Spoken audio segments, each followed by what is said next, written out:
When business is slow, a lot of businesses, go to look for some ready cash, and they go to the bank.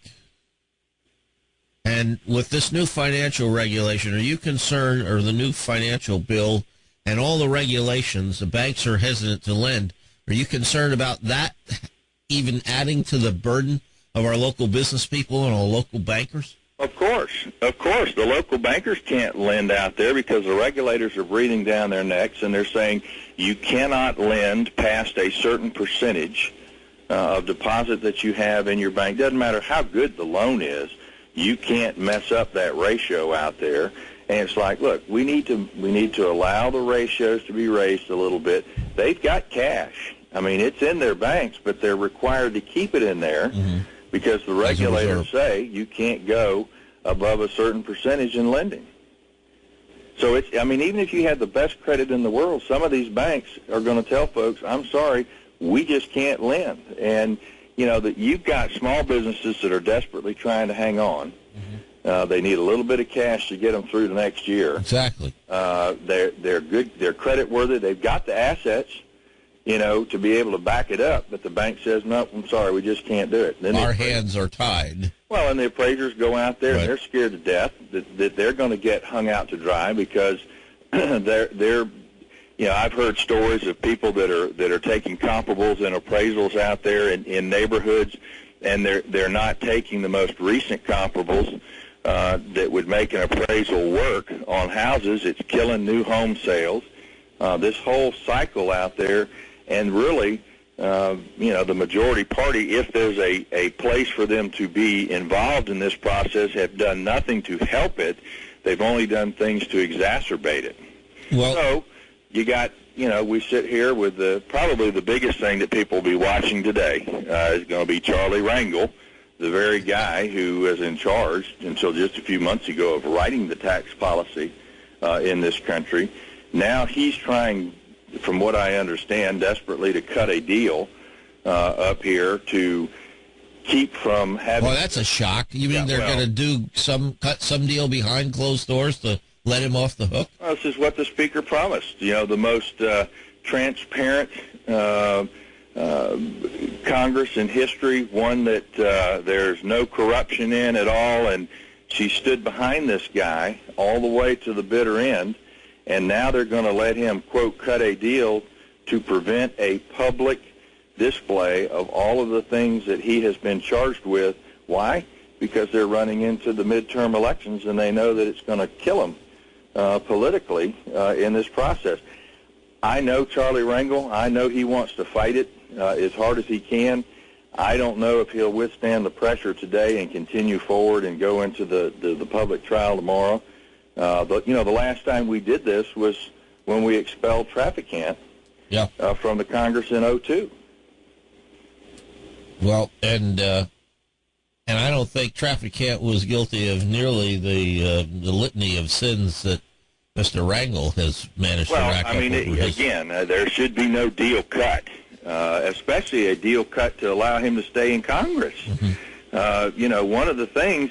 and we have since fixed it. But one of the things that I tried to do early on was to say, look, if a member of Congress is found guilty of any type of a crime, or if you're expelled, not any type of crime, but certainly felonious activity, or if you're expelled from Congress, you lose all of your retirement benefits. You got Charlie Rangel, who's been in 40 years in the Congress. You take away his retirement, he's got nothing. Well, it's a penalty worth laying out for the guy. Well, if in fact he's guilty, and it appears to be that he is, of what he's been. Doesn't that point up the hypocrisy of people like Mr. Markey of Massachusetts, who thinks that it's ghastly that Mr. Hayward is going to get a pension from BP, but Charlie Rangel could walk with all of his money? Yeah, same thing. Exactly the same thing. I mean, I got furious when we were in control. Look, Bob Ney was found guilty of a felony and was sentenced to prison, and we as the Republican Party would not kick him out of Congress. we allowed him to set the terms and times of when he was going to resign his seat. And it's like, no, you're gone. You break the public trust, you go. I mean, it doesn't make sense. But Pelosi's the one that made the big deal out of all this, drain the swamp. Of course, Steny Hoyer yesterday said, well, that's not my quote. Well, it doesn't matter. The Speaker of the House made it, and they haven't drained it very well. Well, aren't they painted into a corner either way? If he stays, if she keeps him in there, then that gives us something to talk about. And if all of his foibles are exposed to the American people, it still gives us plenty to talk about. Of course it does. I mean, that's the ironic thing about what's going on right now. I mean, they've got a problem no matter what he does. Yes. So why not do the right thing? Yes. And bring this thing forward and take care of it. And, hey, if he wants to fight it, that's his right. He can do that. But. Well, this is supposed to be a country under the rule of law, so, it'd be nice once in a while to follow the rules.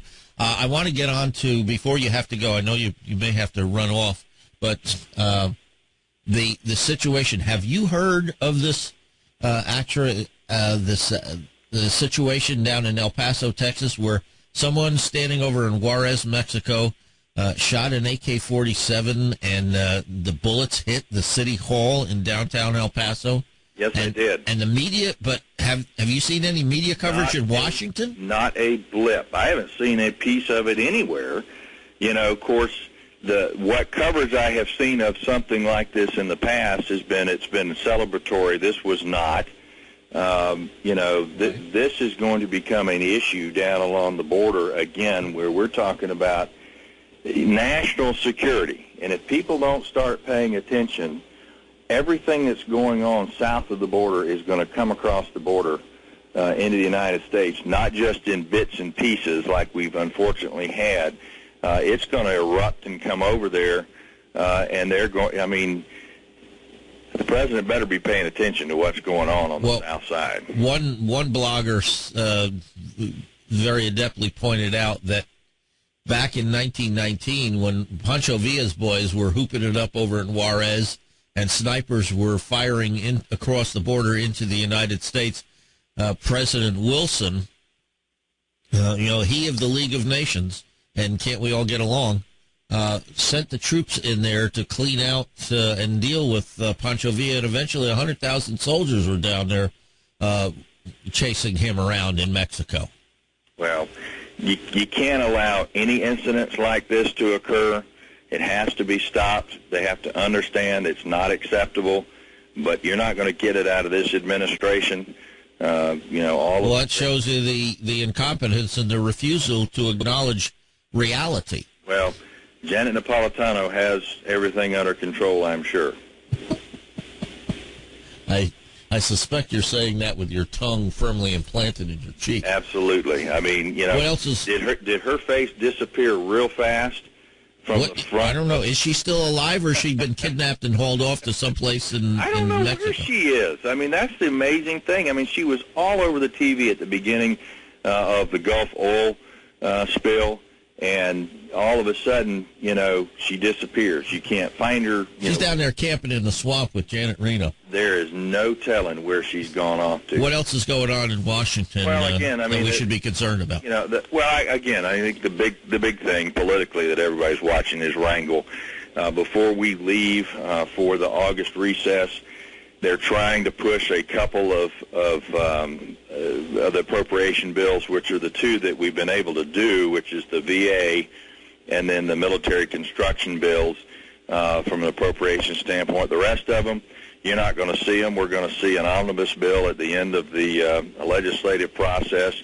And then the focus begins to look at, what do we do after the midterm elections, and what kind of a lame duck session are we going to come back and have? And we are trying to get the Speaker and the Democrats to say now, today, we are not going to come in and do any type of amnesty bills or come in and do anything that, like the health care bill that they pushed through. It's not a wonder the president's numbers are so far down, and they are amazed that the American people are not behind him, but he's not doing anything that they want him to do in the vast majority. There's some people out there that do, but in this instance, they're not. And his numbers are going to keep going down, and he's dragging the Democrats in both the House and the Senate right down with him. Okay, which may not be a bad thing. Nope. And, we're doing everything we can. Had a good meeting yesterday with the governor of Virginia, Bob McDonnell, talking about our strategy leading up to the November elections. And, we're focused, as far as we can into the future. And for those who are concerned that the Republicans do not have a plan, when we come back from the August recess, you will begin to see it rolled out. Obviously, you don't want it to come out too early so that the Democrats have an opportunity to muddy it up as best they can. But as we go through this August recess, doing our town halls and the America Speaking Out events, trying to listen to the American people, we are also formulating our plan and how we're going to move forward. So, expect September to be a very busy time politically here in Washington. All right, well, we got a minute or two. The impact of this WikiLeaks, what should happen to this guy? What is the federal government going to do to the guy who published this stuff, and also to the one who leaked it, who there's some speculation that it's an Army private or PFC? Well, if it is, he needs to be found guilty and punished to the fullest extent of the law. It is amazing that this government has no idea where this WikiLeaks guy is. He pops up every once in a while.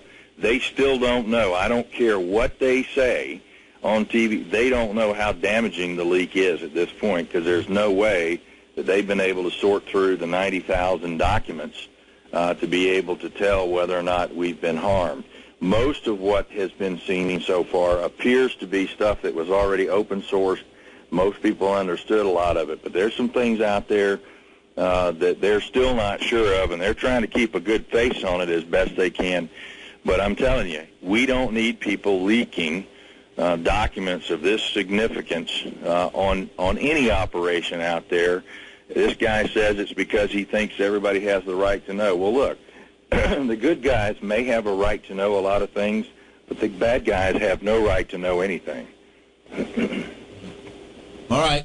Well, we're about out of time. We got to run for the top of the hour, but always good to talk with you. And when will you be home? I am planning on being in the district for several weeks, and so I'll be home on Saturday. I hope to have an opportunity to come by and spend a couple hours with you on the radio during the recess, and Diane will be visiting with you shortly. Okay. Congressman Jeff Miller, ladies and gentlemen, from talking with us from Washington, D.C. He is from the 1st Congressional District of Florida, and we will see you soon. Thank you, sir. Friend, thanks.